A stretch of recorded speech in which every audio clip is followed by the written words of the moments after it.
କାହିଁକି ସବୁ ବର୍ଷ ଜଗନ୍ନାଥଙ୍କୁ ଜ୍ୱର ହୁଏ? ଏହା ମାନନ୍ତି କି ଭଗବାନ ଜଗନ୍ନାଥଙ୍କର ଗୋଟେ ସଚ୍ଚା ଭକ୍ତ ଥିଲେ ଯାହାଙ୍କ ନାମ ମାଧବ ଦାସ ଥିଲା। ସେ ତାଙ୍କ ସ୍ତ୍ରୀଙ୍କ ଦେହ ତ୍ୟାଗ କରିବା ପରେ ସେ ତାଙ୍କର ପୁରା ଜୀବନ ଭଗବାନଙ୍କୁ ଅର୍ପିତ କରିବା ଲାଗି ନିଷ୍ପତ୍ତି ନେଇଥିଲେ।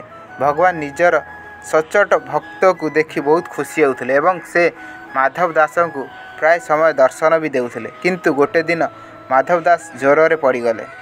ଜ୍ୱର କାରଣରୁ ତାଙ୍କ ଶରୀର ଶୁଖିବାକୁ ଲାଗିଲା। ତେବେ ସ୍ୱୟଂ ଭଗବାନ ନିଜ ଭକ୍ତଙ୍କର ସେବା କଲେ। ତାପରେ ଯେବେ ମାଧବ ଦାସଙ୍କୁ ହୋସ ଆସିଲା ତାଙ୍କୁ ପଚାରିଲେ, ପ୍ରଭୁ ଆପଣ ତ ତିନି ଲୋକର ନାଥ, ତ ଥରକରେ ମୋ ଜ୍ୱରକୁ କାହିଁକି ଭଲ କଲ ନାହିଁ? ଆପଣଙ୍କୁ ମୋ ସେବା କରିବା କଥା ନୁହଁ। ତେବେ ଭଗବାନ ହସି କହିଲେ, ମାଧବ ଦାସ, ଯଦି ତୁମେ ଏ ଜନ୍ମରେ ଏ ଦୁଃଖକୁ ନ ଭୋଗିଥାନ୍ତ ତାହେଲେ ଆର ଜନ୍ମ ନେବାକୁ ପଡ଼ିଥାନ୍ତା ଏବଂ ମୁଁ ଏହା କଦାପି ଚାହେଁନି। ଏବଂ ତୁମର ଏବେ ବି 15 ଦିନ ବାକି ଅଛି, ପରନ୍ତୁ ତୁମର ବାକି ଥିବା ଦୁଃଖ ମୁଁ ମୋ ଉପରେ ନେଉଛି ଏବଂ ଏଥିପାଇଁ ଭଗବାନ ସବୁ ବର୍ଷ 15 ଦିନ ପାଇଁ ଜ୍ୱରରେ ପୀଡ଼ିତ ହୁଅନ୍ତି।